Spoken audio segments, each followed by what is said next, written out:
নমস্কার বন্ধুরা, মুন্নির পাকশালাতে সবাইকে স্বাগত। আজকের রেসিপি দারুণ লোভনীয় টক মিষ্টি ঝাল কুলের আচার। এই আচারটা খেলে আপনাকে ছোটোবেলার কথা মনে করিয়ে দেবে। ছোটোবেলায় স্কুলের গেটে আমরা যে আচারটা খেতাম, আজকে একেবারে সেম সেই আচারটাই বানাবো।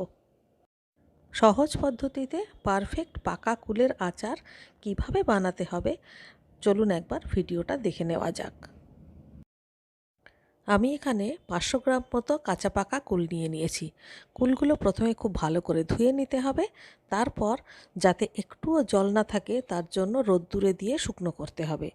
মাত্র 2 দিন রোদ্দুরে দেব, তাতেই সমস্ত কুলগুলো পেকে একদম লাল হয়ে যাবে। তো দেখুন কুলগুলো কিন্তু একদম লাল হয়ে গেছে।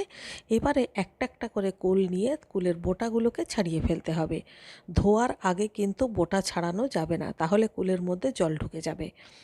এরপর একটা একটা করে কুল ফাটিয়ে কুলের মধ্যে কোনো পোকামাকড় আছে কিনা সেটা দেখে নিতে হবে। এই স্টেপটা কিন্তু খুব জরুরি, কারণ এই ধরনের পাকা কুলে পোকা থাকার সম্ভাবনা থাকে খুব বেশি। তাই প্রত্যেকটা কুল কিন্তু এইভাবে ফাটিয়ে ফাটিয়ে চেক করে নিতে হবে। সমস্ত কুলগুলো চেক করে নেওয়া হয়ে গেছে, আর কুলগুলো ফাটিয়ে নেওয়ার ফলে কুলের মধ্যে মশলাটাও কিন্তু ভালোভাবে ঢুকবে। সবার প্রথমে একটা মশলা বানিয়ে নেব। তার জন্য একটা ফ্রাই প্যানে 5-6টা শুকনো লঙ্কা দিয়ে দিলাম। শুকনো লঙ্কাগুলোকে একটু নাড়াচাড়া করে নিয়ে 1 চামচ জিরে, 1 চামচ মৌরি আর হাফ চামচ মেথি। এবারে এই সমস্ত মশলা খুব ভালো করে ভেজে নিতে হবে। এই সময় অনেকে 1 চামচ সর্ষে দিয়ে দেয়, কিন্তু আমি কুলের আচারে কোনো সর্ষে ব্যবহার করব না। আপনারাও এইভাবে একবার বানিয়ে দেখবেন, কুলের আচারের সেন্ট কিন্তু অসাধারণ হবে।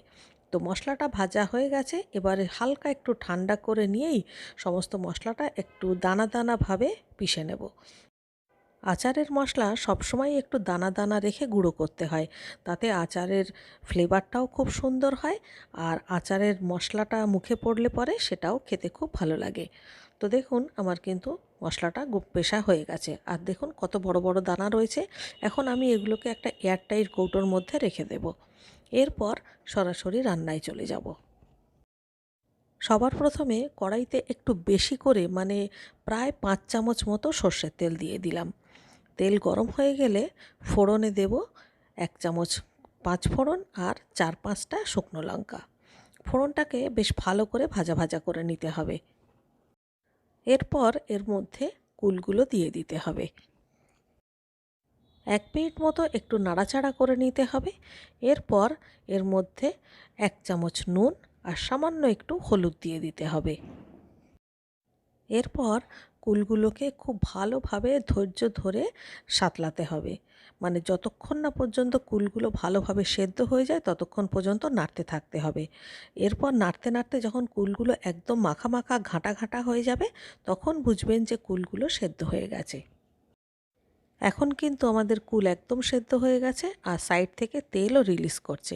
এবারে এর মধ্যে আমি 1 মুঠো গুড়ের বাতাসা দেব।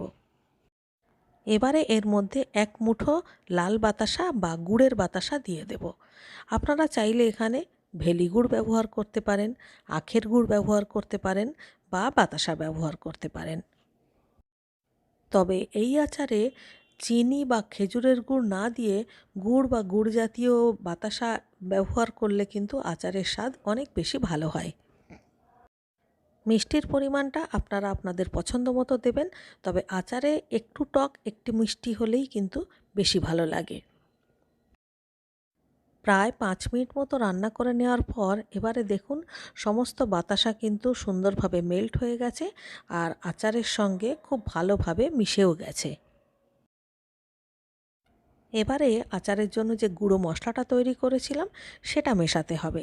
তবে পুরো মশলাটা একবারে মেশালে চলবে না, অল্প অল্প করে দিতে হবে আর অল্প অল্প করে মেশাতে হবে। যেহেতু আচারটা খুব একটা থকথকে জিনিস, তাই একসঙ্গে সব মশলাটা দিলে কিন্তু মশলাটা খুব ভালোভাবে ছড়াবে না। তাই অল্প অল্প করে দিয়ে অল্প অল্প করে পুরো মশলাটা মিশিয়ে দিতে হবে। এরপর গ্যাস বন্ধ করে দিয়ে হাফ চামচ ভিনিগার আর হাফ চামচ বিট নুন দিয়ে দিতে হবে। এবার ভালো করে মিশিয়ে দিলেই তৈরি হয়ে গেল আমাদের দারুণ স্বাদের টক মিষ্টি পাকা কুলের আচার। ভিনিগার প্রিজারভেটিভের কাজ করে, তাই এই আচারটা আপনি 1 বছর পর্যন্ত রেখে খেতে পারবেন। রেসিপিটা ভালো লাগলে বরাবরের মতো একটা লাইক করবেন, কমেন্ট করে আমাকে জানাবেন। আর আপনি যদি আমার চ্যানেলে নতুন বন্ধু হয়ে থাকেন তাহলে চ্যানেলটিকে সাবস্ক্রাইব করে প্লিজ আমার পাশে থাকবেন। তাহলে আজকের মতো এই পর্যন্ত। দেখা হচ্ছে পরবর্তী ভিডিওতে আবার একটা নতুন রেসিপির সাথে নিয়ে। ততক্ষণের জন্য সবাই ভালো থাকবেন, সুস্থ থাকবেন।